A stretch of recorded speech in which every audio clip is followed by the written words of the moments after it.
Good morning, everyone. My name is Jen Hicks. I am the Director of Communications and Outreach with Maine Woodland Owners. I'm pleased to have everybody here this morning. We are resuming our hopefully monthly programming we call Fireside Forestry, Silviculture Q&A with Bob Seymour. And of course, we have today Bob Seymour, retired professor from University of Maine School of Forestry. Forest Resources, is that right? That's right. And with him is my favorite forester, I'm going to say it, Jessica Lay. She's a recently licensed forester, so now she gets to say that officially. She's also a professor at the University of Maine as well. And so we thank you for carving time out, Jess, because you are still in your semester. So I have my last in-person class this afternoon before we go remote for the rest of the semester. Oh, I also have big news, and I know like some of the people on the call know me, so I think folks will be happy about this. I just found out yesterday, I'm now the Henry Saunders Distinguished Professor of Forestry. wonderful. Congratulations. Yeah. Wow. So we have terrific resource people today. I know everybody knows Bob. He writes for our newsletter. He's our silvicultural go-to and helps us stay on track when it comes to understanding forest health and what we should be thinking about in the long term when it comes to managing our forest. So we feel really strongly that we have that type of expertise available to us. Bob has made himself very much available, and we appreciate it very much. And today's program is no different. So the format today is very open. Bob has a plethora of knowledge, but he's here to answer your questions. So he doesn't have anything in particular to present, but he's really here to answer the burning questions you might have about your woodlot and silviculture in general. And I would invite you to either send a message if you have a question, but our group is small enough and manageable enough that I could go ahead and watch for hands and have you ask your question verbally. I'll just unmute you and you can go ahead and ask your question. So like I said, it's quite informal. And I look forward to hearing what everybody might have for questions or thoughts regarding silviculture. So I'm going to finish up here. One last pitch. We will have more of these online programs through the winter. We already have our December lineup. We have 2 interesting programs set up. This is, I should say, we also have a program on Tuesday with Harold Burnett as Ask the Forester program. And that will be a time to ask kind of the practical questions about how your woodlot how to manage your woodlot, questions about boundaries or acquiring land, learning about our land trust. So please join us for that on Tuesday at noon. And then, like I said, we have 2 programs in December. So visit our website at mainewoodlandowners.org/events. You'll see what we have lined up for December. Thank you. And Bob, the floor is yours. And I look forward to hearing from everybody today. Okay. As I don't really have anything prepared to intro with, so whoever's going to ask the first question, fire away. Jimmy. All right. So we have our first question. Go ahead, Jim.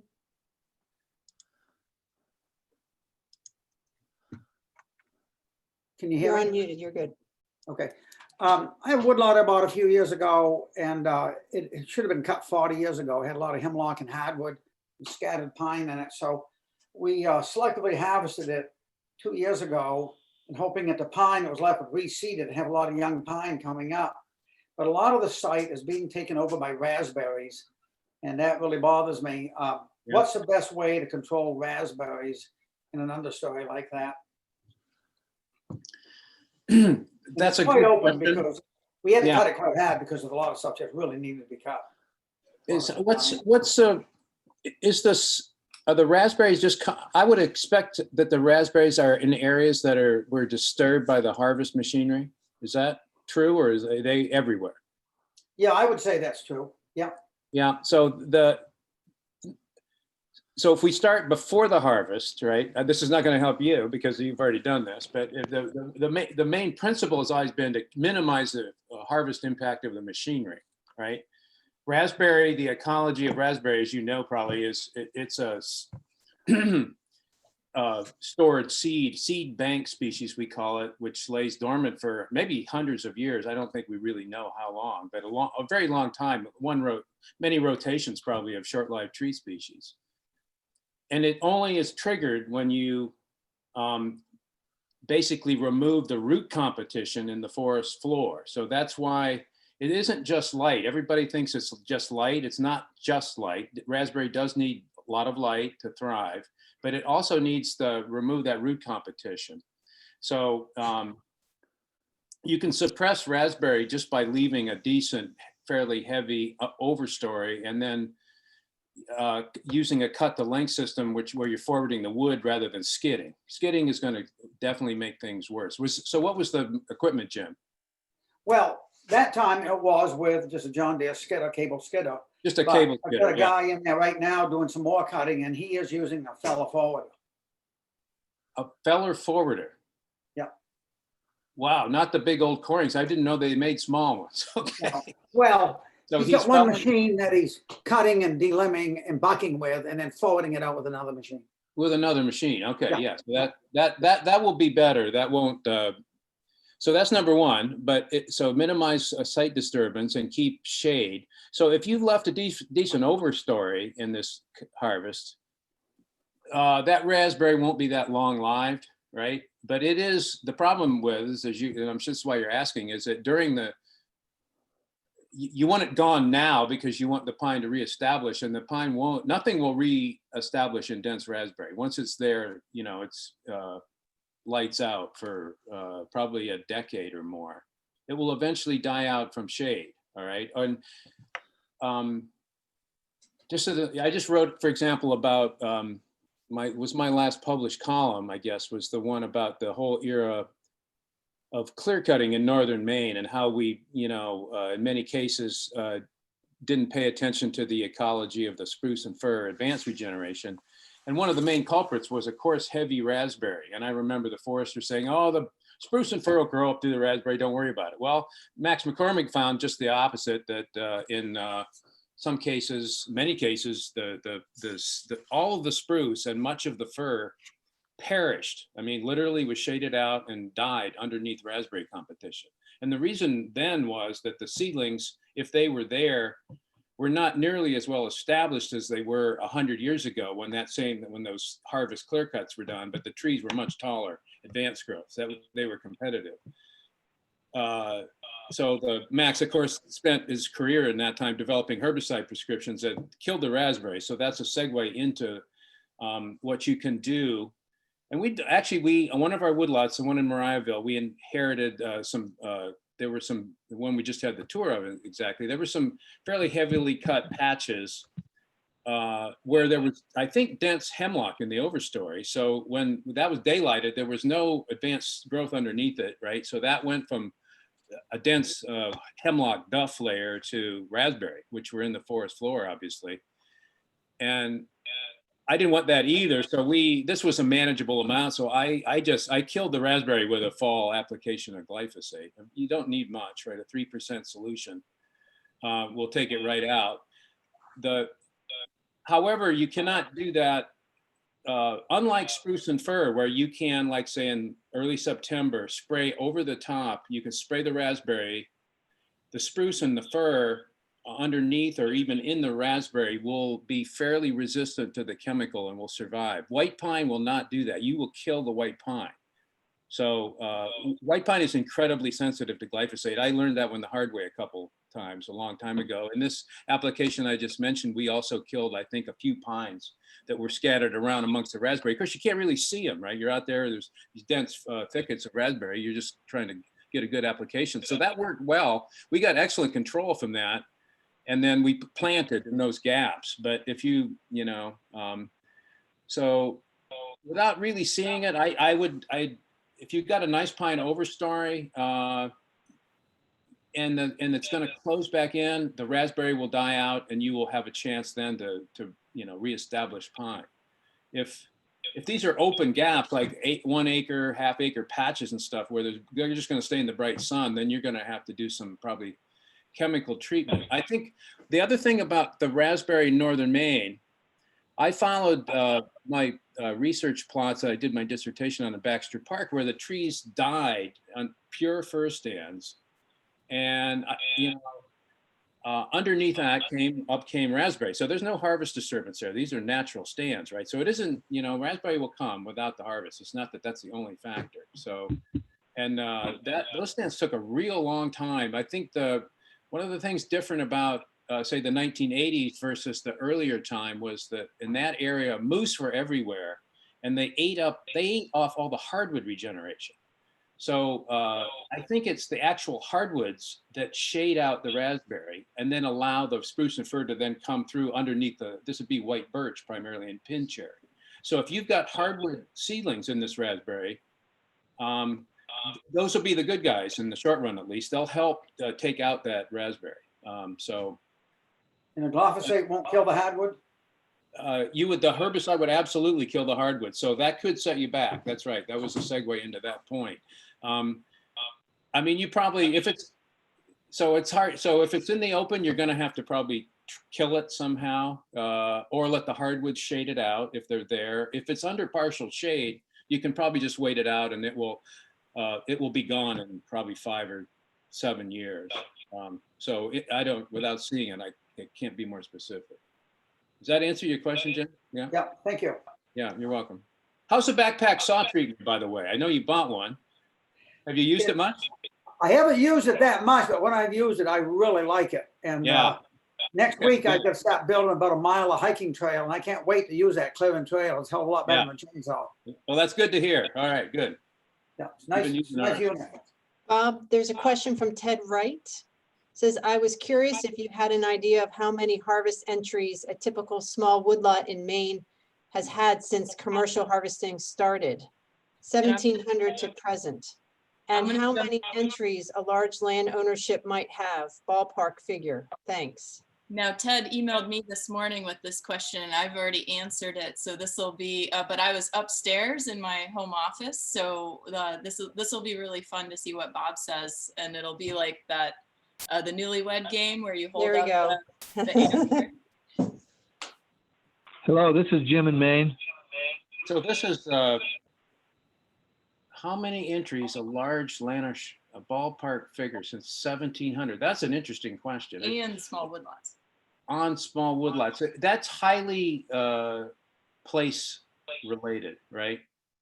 I've written a lot about the history in northern Maine, the unorganized territory. That is characterized by pine harvest in the mid 1800s, early to mid 1800s, followed by repeated spruce harvests in the mid to late 1800s, right through, and then the paper mills opened up 1900, spruce fir pulpwood harvest. So there were multiple repeated sort of partial heavy cuts from above through the 1900s, and then there was a big hiatus, and then it started over again. So for a small woodlot,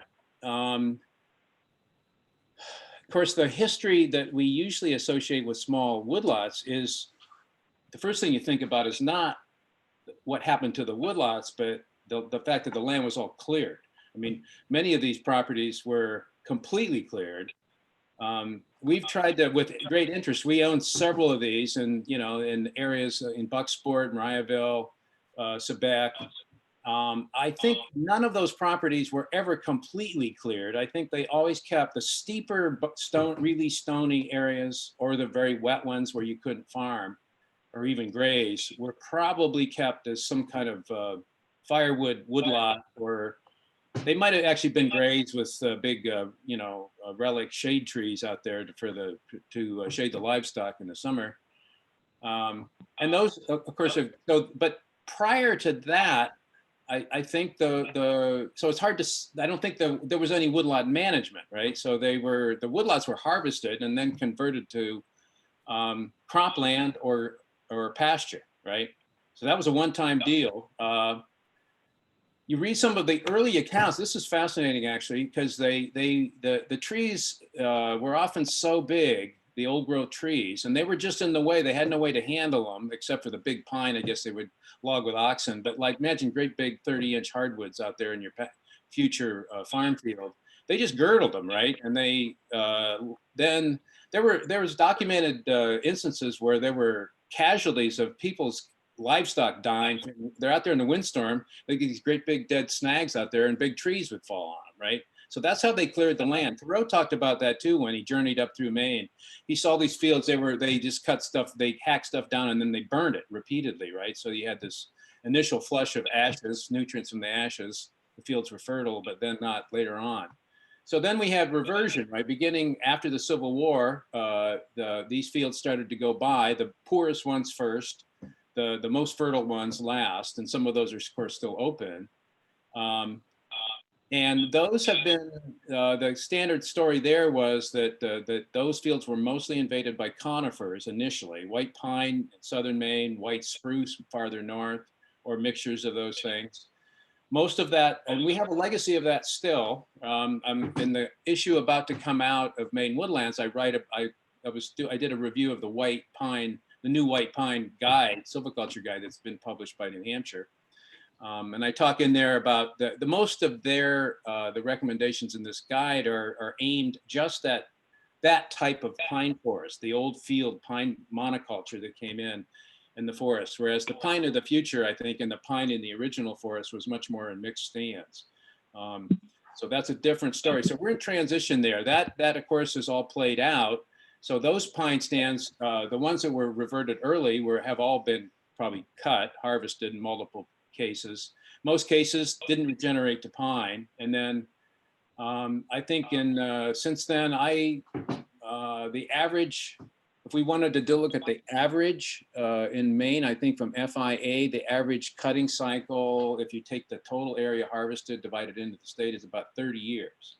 So that varies widely, right? So probably once a generation is once or twice a generation for small woodlots. That's my sense of the history of harvesting in Maine. And it's, as I say, it depends on whether you have old field stands or whether you're in the big woods. Thank you. All right.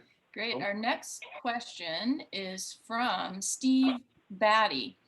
I have 10 acres of woods and have been clearing all the deer trails for walking.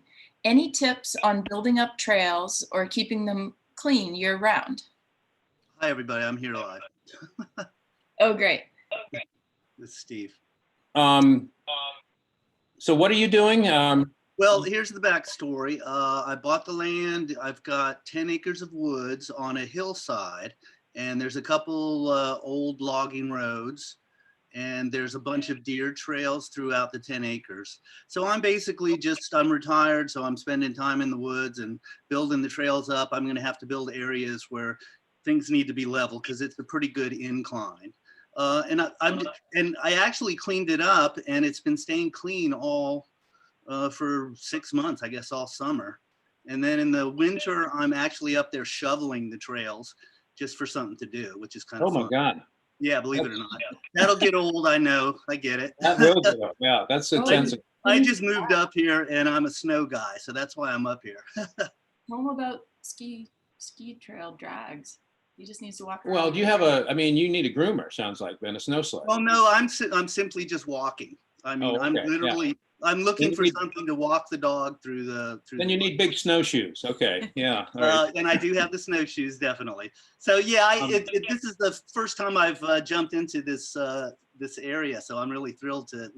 So is your problem like blowdowns and cleaning up blowdowns, or do you want? Yeah, basically, I came upon the woods when I bought it. It hasn't been touched for probably 10 years, so it's blow down, 10 years worth of growth. Yeah. I've gone through just for something to do, spent many hours, cleaned everything up. I'm walking the trails now, and they're wonderful. I'm just curious, should I expect things to grow back? Am I going to have to, I guess it depends how I eliminate them. What town are you in again? In Mexico. Oh, okay. So if you've got, this is both good and bad. If you've got lots of deer trails, that means you have deer, right? And the deer, unfortunately, will keep I mean, I say unfortunately, because I think this is a broad problem in all of Maine, or southern Maine at least, overbrowsing by deer. So the deer will probably keep hardwoods from coming into those trails, as well as the rest of your forest. Okay. A few things like Mexico, you might actually have some balsam fir and beech. The deer won't eat those. A lot of beech. If you have those species, you would have to kill them or somehow. So that you could have beech suckers coming in from beech trees off of the trail. And you know, if you really want to get rid of them, I think my sense about beech is you have to kill it with some kind of herbicide. If just cutting it just makes it sprout again. That's true of almost any hardwood. That's interesting. But you can also, of course, spend lots of money. There are contractors that have these mulching machines that will come. They'll just come. It's like a little flail in front of a tractor, and you drive down these trails and stir up all the soil. Of course, in the short run, that'll create more vegetation. But then you can, you know, if you have hardwood brush in there that mixes it in, nothing will grow in that. You can, you know, use wood chips. Lots of options. I think just by walking them and using them, and they'll just probably stay relatively open. Depends on what you want to do with them, I guess. Yeah, it's strictly for walking, and I'm just killing time. I'm in there enjoying the woods and chopping down dead wood and the blow down and all that stuff. It's just enjoyable for me. That's about all. Yeah, I don't know about the. I mean, you probably want to keep a closed canopy over the trail, so you're going to have. I mean, especially more and more with these intense windstorms, we seem to have more frequent. You're going to just have to go out there with your saw and clean up the blowdown, right? Sure, understood. Yeah, and there's plenty of canopy. It's all woods, pretty much. So that's good. That's very interesting. Appreciate the insight. It's been a lot of fun up there for sure. Isn't it? Yeah. Cool, thank you. I think Chip is next here. Chip, This is Jim. He's unmuted now. This is Jim. Chip, you want to ask your question, or you want me to read it? I'll ask it. My favorite issue, you know, beech. Dealing with beech. You wake up one day and you've got acre after acre of beech thickets, everything from 1 to 12 inches, all diseased, and very little else. It seems that knowing how beech regenerates so prolifically and under shade and seeds and stump sprouts and root sprouts, that it could be perpetual, just left alone. And I guess my question is, will these ever, I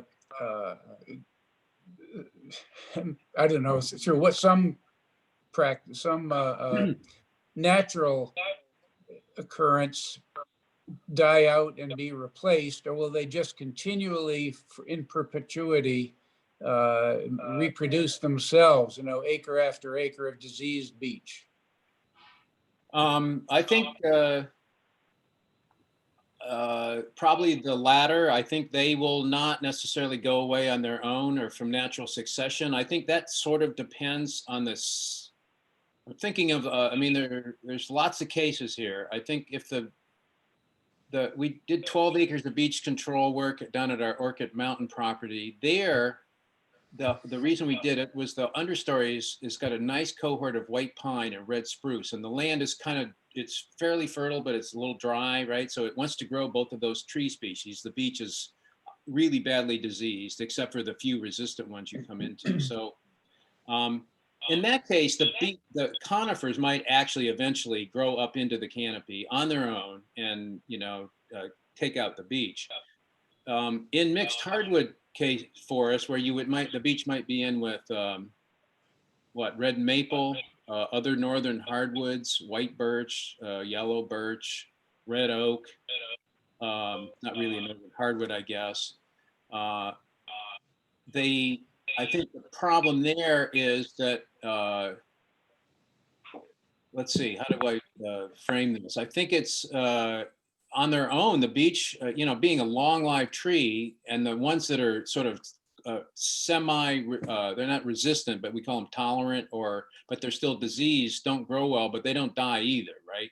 So I don't think unless we have, there is this new introduced beech disease. I'm trying to even remember the name of it now, which is somewhat of a killer. I think it's the last thing we need, actually. We don't need another tree killing pest. So I think, for sure, I know what the solution to getting rid of beech is harvest the merchantable beech. Within a couple days, make sure, absolutely sure, you spray the stumps with glyphosate, 25% solution in water or windshield fluid in the winter to keep it from freezing, right? That will take out the merchantable beech. And then you have to then deal with the understory beech, the 1 to 4 inch stems, which this is what the backpack chainsaw is just absolutely fabulous for. You can do half to an acre an hour with that technology, and that's a 2-person operation where one cuts the beech off very quick and then the other person sprays the stump. So just cutting beech is not going to work. It just isn't going to work. You can do that all you want, and it just isn't going to take the beech away. The step that most people don't do, well, they don't do either of these things actually, but the one that's really low hanging fruit that should be done routinely is the stump spraying around the harvest. You have to be there though, and then the reason it doesn't get done is you have to be there within a couple of days. For an operation like yours, Chip, that shouldn't be an issue, right? You know where you're harvesting, somebody should be out there with a little spray bottle. And I did 10 acres of this in 2 hours. So don't tell me this is not feasible. You can just walk. The best thing to do is you walk the trails. Right as if you're having a harvest, so we did cut the length, right? So I followed the harvester before the forwarder. So all I did is walk the trails. There's a beech, bucked or processed along the trail. There must be a stump somewhere. They're obvious. Go spray it, and you can do this. You can just cover lots of acreage. But you have to be on, it has to be, the research shows that has to be within 4 days. The stumps can't dry out. So probably like this hot summer, you had been right on top of it, right? Because it was hot and dry. This time of year, you probably have a lot more leeway, but you still have to do that. And then follow on with the small stem treatment. Now, the one thing you don't do, and I've repeated this before, but do not spray stumps or treat cut stumps near resistant trees that you want to keep. I once thought that beech being clonal, right? That they're not grafted. There's a resistant tree, but you cut the diseased one, that you could kill that diseased one, right? Dave Houston says, no, they don't know the difference below ground. They're all root grafted to each other. So and we have done this. I killed one nice residual beech this way by stump spraying near it, right? Which was obviously a diseased tree. So we give it a 30, 40 foot radius around the tree. I mean, I don't know. That's just empirical. That's about what we know the roots are, how far they spread. So yes, I don't think, I know it's bad news. And the worst part about it though, is when you're all done, again, I'm increasingly concerned about this issue, and I know you are too. You create this perfect hardwood shelterwood condition where you're leaving the residual, say oaks and maples and whatever else, or hemlock. The deer eat up all the hardwood regeneration, and the turkeys eat up all the seeds. So you get these beautiful park-like stands where you can see a mile through the understory. The beech is gone, but that's only step one. We need the ecosystem is still a bit dysfunctional. Deer, of course, they facilitate this process by weeding out all the competitors of beech that might normally shade it out, right? They'll in younger regeneration, right? So this is a real problem. I mean, and I don't have the only real answer to that is to drive the deer populations down, right? When we're not going in the right direction there. And that's helpful. But an item to pass on to everybody else listening. One thing we've done is we do not post our land. We allow, in fact, encourage hunting. The one thing we specify in writing is that leave my coyotes alone. Amen. Do not trap, harass, shoot, or do anything else to make them unhappy. Here. I don't know what effect it has, but at least they can't be doing me any harm. Amen. That's great advice. Yeah. Next up, we have a question from Sean Rafter. What percentage should I expect to pay for a management plan and oversight of a 200-acre selective cut? Oh boy. Well, that's probably a question better for some consulting forester who actually does this for a living. for a management plan. Well, I always describe the three kinds and what those. Okay, so you have, Sean, are you on there? Do you want a tree growth plan, or do you want like a Cadillac Natural Resource Conservation Service plan? There are, for the latter, the NRCS plans, there's a cost schedule up to Jess would know better. She's the TSP, right? One for like under 100 acres or $1,500. Yeah, 13 to 1,500. I'd have to look up what a 200 acre one was.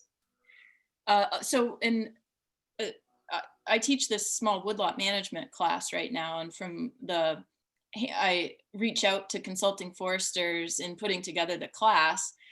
Most of them charge a sort of a flat fee for their management plans. And so there's the base tree growth plan, which is like about tend to be 4 pages long, pretty short. The Maine Forest Service has a cost share program. Well, they'll pay 50% up to $1,000 for that WoodsWise plan. And that's like a middle grade level of detail and effort goes into that.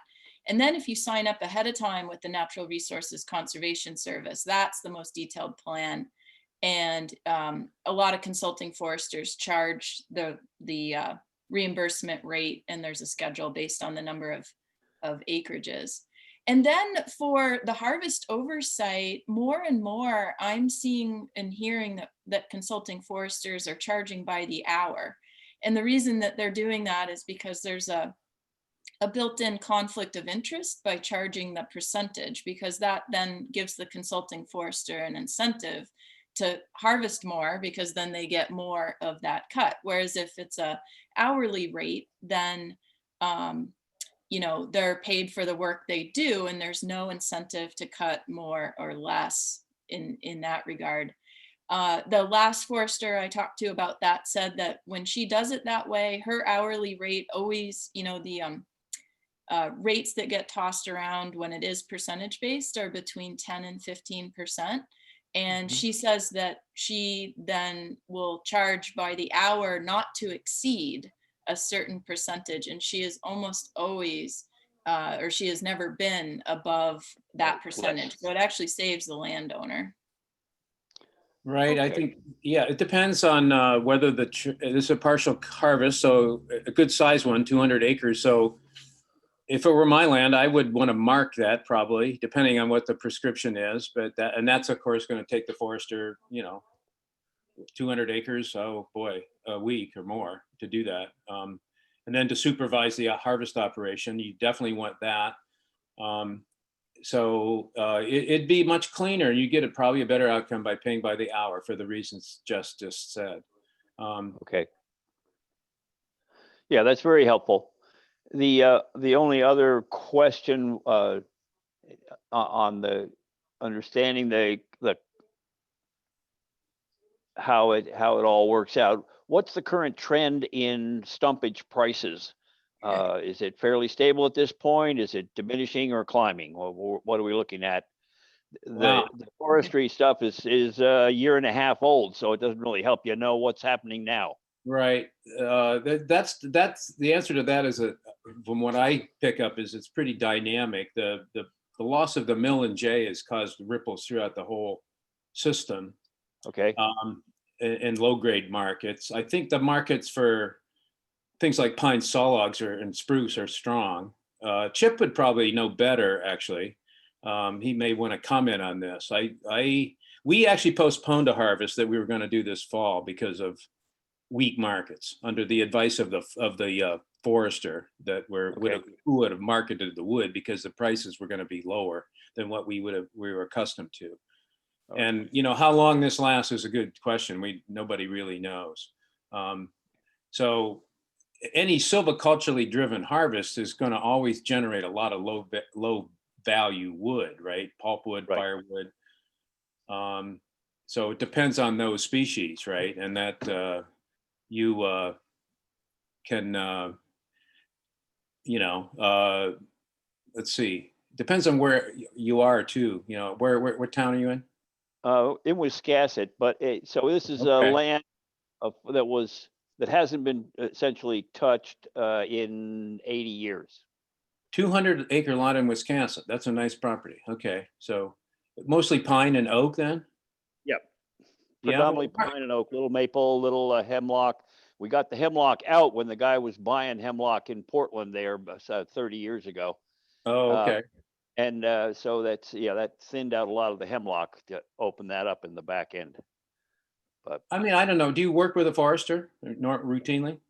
well, I've worked with a couple. I've walked it with foresters a couple of times over the last 20 years, but right now we're looking at a selective harvest in the property. Some of the pine that was really good is starting to look pretty weak on top. The crowns are dying out. So it's probably time to take some of that and get it out of there and release it for better. Well, if you have the right forester, there's a bunch of good ones in that area. They can advise you about the markets better than I can. Right? That would be my advice. You might want to also call in.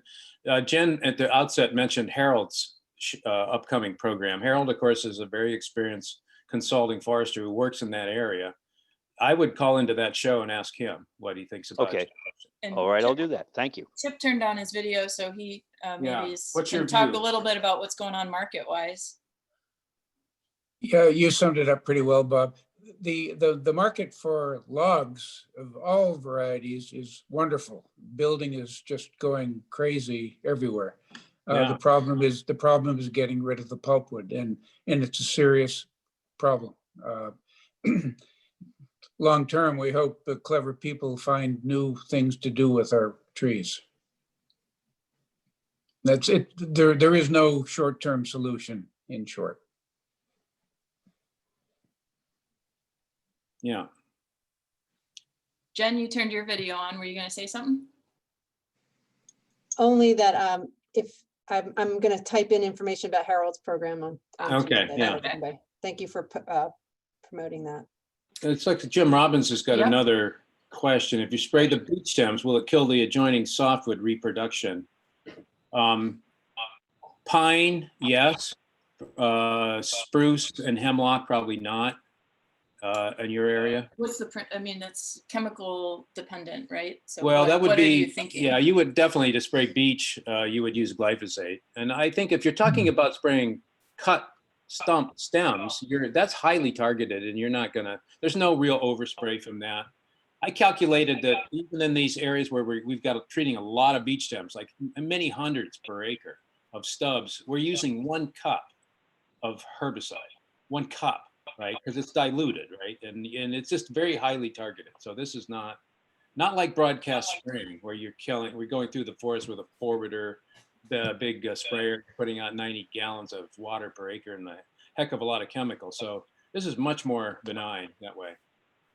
And that kind of a program you would kill the some of the softwood reproduction. Is it still effective if you spray in the winter when it's frozen?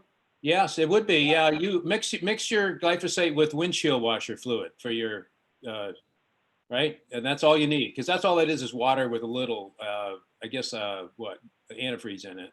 So that works fine. Okay, thank you. I thought it might be good to, we do have one person joining by phone, and I know it can be really hard when you're on the phone to figure out when to jump in. So I thought we might allow a little pause and see if the person on the phone wants to ask a question. Yeah, this is Jim in Falmouth. Yeah, go ahead. Hello, this is Jim in Falmouth. Hello. Yeah. Yes, I have a 25-acre woodlot in Milford, and it hasn't been touched for 75 years. Wow. I've been looking for about the last 5 or 6 years. I've been looking to do a harvest, and I've worked with a forester who's presently retired. So I'm kind of asking what would be a good approach to start, maybe with another forester, or in this area, who would be a good harvester who does small harvest without the big mechanical equipment that requires a lot of acreage.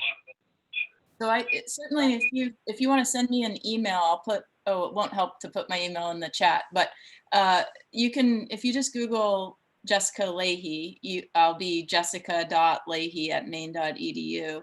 I can certainly, because Milford's so close to Orono, I can give you a list of consulting foresters in the area. And I'm really excited about one of our students named Eric Thurber.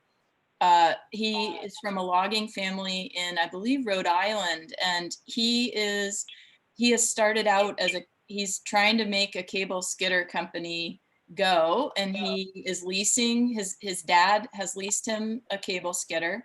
And he's making a go for it. And so I would certainly pass along his phone number for you, or you know, the consulting foresters that I would give you the names of would be able to do that. I'm super excited because it is hard to find if you want that cable skidder kind of approach, and then the size, the smaller woodlot. I am just so ecstatic that there's a young person entering the field and trying to make it work. It is really hard right now for cable skidder, you know, single operator folks. But if you drop me an email, I'll connect you. Yeah, thank you. I'd be interested. So 20 acres, I wouldn't automatically conclude that that's not going to be attractive to like Apprentice and Carlisle, whom we use actually, because they have that really nice modern cut the length system. It's more, if they can cut 400 cords, so that's 15 cords per acre. I mean, that's not a light cut, but it's not necessarily a heavy cut if it's, as you described, hasn't been cut in a long time. So again, you could probably shop around, and I guess depending on your former forester could probably also advise you, and I'm sure you've asked he or she about that. So, can I read you a comment by my former forester? Yeah. The comment is there's 14 acres are in relatively mature, mostly softwood timber. Another 3 acres in younger softwood growth and some hardwood growth in the northwest. The mature softwood timber consists of large hemlock, balsam fir, spruce, and large white pine with some cedar. Some of the pine is 20-inch in diameter. Yep. Breast height. Yeah. So well, it's yeah, that could be attractive. I guess I think if you just follow Jess's advice, we can get you in touch with some good resources. Okay, thank you very much. You're welcome. Great. Okay, next up, Allison typed in a question. And Allison, your video's on, so why don't you tell us what your question is with your voice, because that's always better. Okay, sure. We have some property that's been in our family since the 30s that we've used for recreation primarily, but it has 40 acres of woodlot, and we have just allowed it to be. We haven't managed it actively, apart from some very limited harvesting of trees. And my question is really whether that's bad for the forest health or the forest ecology. It's has mixed hardwoods, some very old white pine, a fair amount of hemlock, some cedar, and we enjoy it as it is, but we're always worried that we should be doing something for the future. That's a great question. Jess and I wrote an article in Maine Woodlands a couple years ago now about this very issue. You know, it's where the title of which is "It's Okay to Leave Some Forests Unmanaged," right? Even though I'm a silviculturist, right? Silviculture is about manipulating vegetation, and as I sometimes say, there's not an acre anywhere on the earth that I can't make better with some treatment. I'll come up with a prescription. So if I walked your land with you, I would have lots of ideas, but that doesn't necessarily, that would be more because I probably would be driven somewhat by the fact that you could do some harvesting, light harvesting, capture some money, right? And not hurt the forest, and maybe grow the residual trees faster or better or more healthy. So, however, forests left alone, in most cases, unless it's all very short-lived tree species, which it doesn't sound like what you have, things like white birch and aspen. It sounds like you have nice longer lived tree species, are going to be fine if left alone. The sacrifice in doing so would just be lost income that you could have from a small timber sale that might also create other benefits like hiking, you get open up trails if done right, things of that nature. So, but to say it's bad, there's a school of thought that says that is bad. I don't subscribe to that really. I think the forests have evolved to a state where the species that are growing there are well adapted and going to be there a long time. As I mentioned earlier in this show, and I just repeatedly, the biggest threat I see to forests, and especially in that area, is excess of deer, right? Not regenerating. So you want to, the best thing you can do is hang on to big dominant trees that are good seed bearing trees with hope that the deer population will go down someday and then they'll regenerate. The worst thing you could do would be to go in there and do a medium to light harvest and just cut all the big trees. That would be awful, right? Do not do that.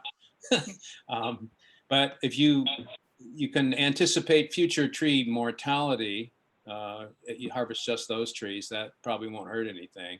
The other thing that's, I think, becoming increasingly important is sequestering carbon. I think, again, unmanaged forests that aren't harvested, unless they're, again, dominated by really short-lived tree species, it's probably the best, at least short to medium term carbon sequestration strategies. Just leave it alone, right?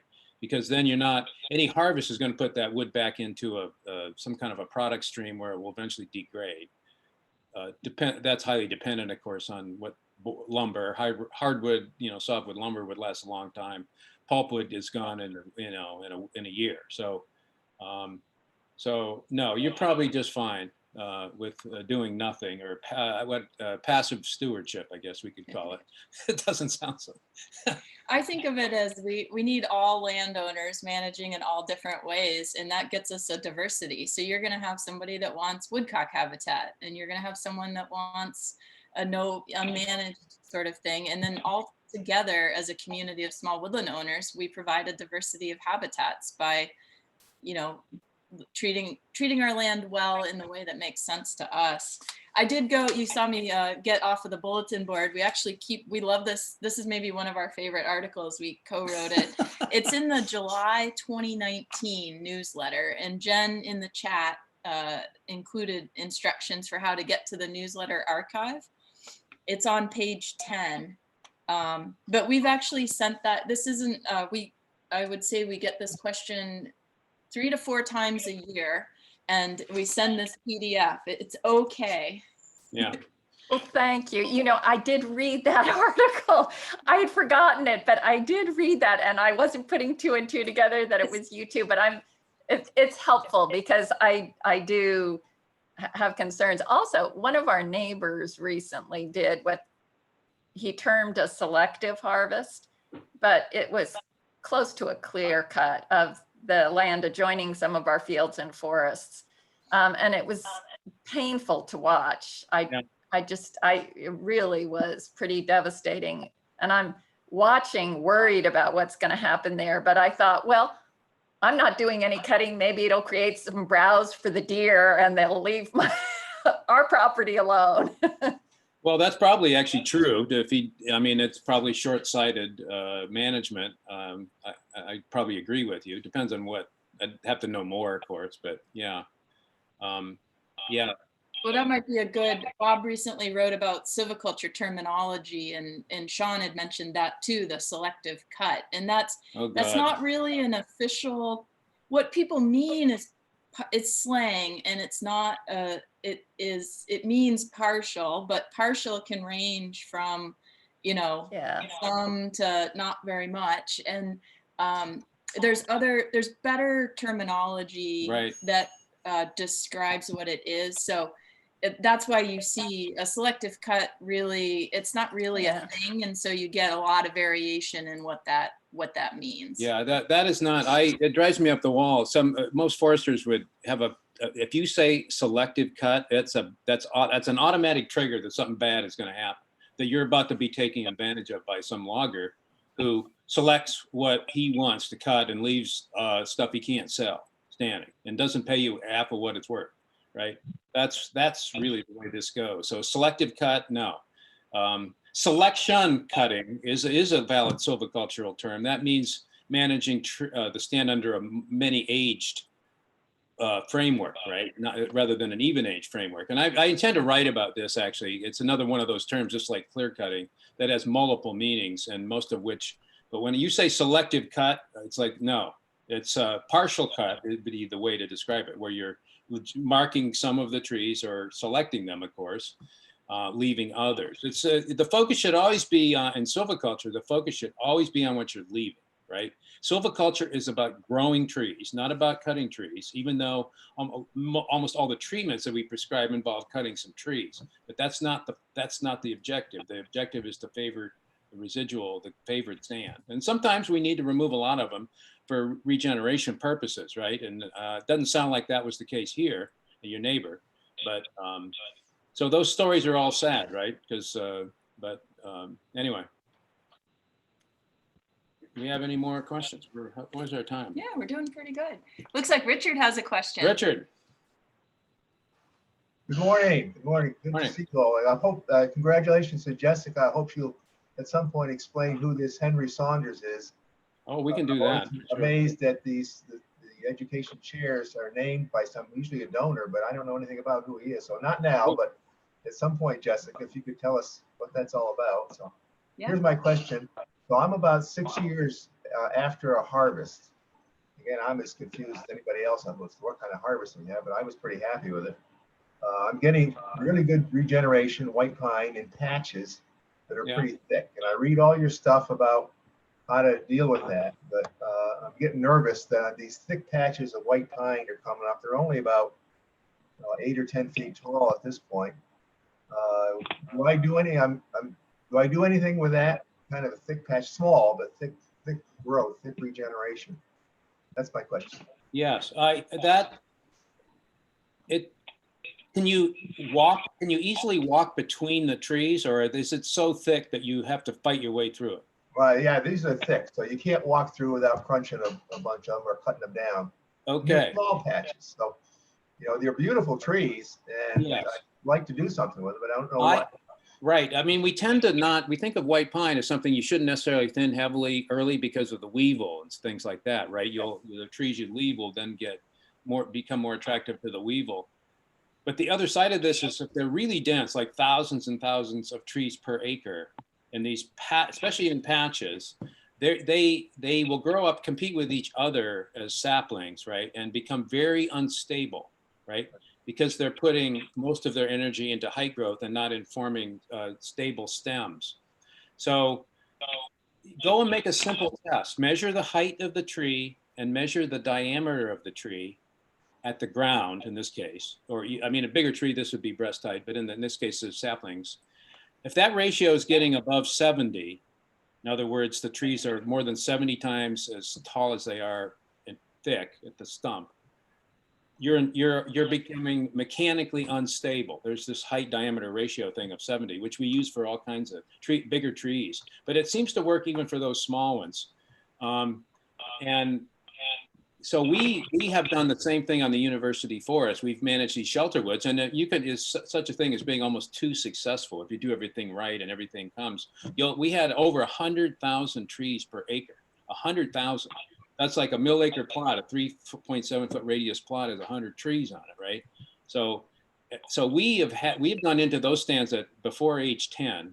Keith Canody, our manager, has done this and spaced them to about 6 feet apart, 1,000 trees an acre.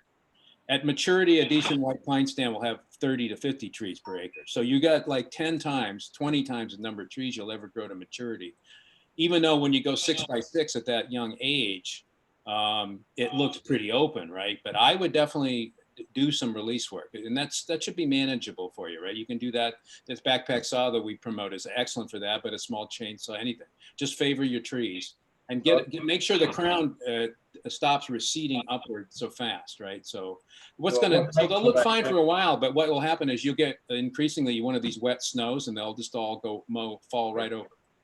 right? You So don't want at what height of tree should I be trying to do something in these patches? 10 feet tall, or is it the whole ratio thing? so ask that again. You're asking what size So, tree? I'm looking at these trees are growing now. They're probably 8 feet tall Yeah. now. They're really Yeah. thick. Now's the time to thin them out, or do I wait till they get 12 feet tall? You might go go out there, pick your trees that you would leave as your crop trees, and do the measurement that I just said. Measure the height and then measure the diameter. And then if that number is like over 70, then I would thin immediately, right? If it's like 50, then you probably can wait, right? So that's a good way to do it. It has to be in the same units, right? So you have to, if you do measure the height in feet, convert it to inches, compare that to the diameter, and that if that's more than 70, then you got a problem. Thank you. So there is a quantitative approach to this. Thanks. We'll look forward to your email with that number. Henry Saunders, by the way, is a very famous hardwood businessman, really, and number of mills, and was very active in the Maine hardwood industry most of his career. So Yeah, Saunders Brothers Saunders is Brothers. in Westbrook is, I think, where their most famous location is. But he also he's a friend to the University of Maine, both in the School of Forest Resources, but also the College of Engineering. And he cares most about hardwood. Right. And then number 2 is leadership. And he's done all sorts of leadership. Even since he's retired, he's done a bunch of Rotary activities and things like that. So he's great. I'm really happy to have his name and my signature block and other He's stuff. still alive then, and he endowed this chair. Yes, yeah, he's in his 90s, but I Zoomed with him from his camp on Sebago Lake in August, and I can only hope that I'm doing as well in my 90s. Thank you. Well, we've hit that time. It's 10 o'clock. And so I bet we could keep going, but fear not. I believe I can twist Bob and Jessica's arms enough to have another one of these, maybe possibly December, but Sure. I will find out what your schedule looks like. It does get kind of crowded with the holiday, certainly in January. Really appreciate it. Bob and Jessica, do you mind if I email this group with your email addresses? So if there's any Not at further all. No, questions, by all means, I will yeah. do that. Yep. Yeah. And And if there's write anything down- else that any other questions, any follow-ups, I'm happy to send along any of those things to Jessica and Bob before I get their emails out to you. So please see this as a over the ongoing month, conversation. be sure to write down your questions as you run into them. So you've got a big list when you come to the next. Yeah. But this Yeah. one was, I thought everybody had great questions and Yeah. a very good program. So thank you all. And I hope you have a wonderful weekend and a wonderful holiday, even though we're all going to be hunkering down. I think what better place to be than Maine for those of you who are in Maine. I'm Yeah. happy to be quarantined here in this state. This is a beautiful place. So thank you all. And we'll hopefully see you on Tuesday for Harold's program. Yeah. Bye. All right. Thank you much. Bye-bye.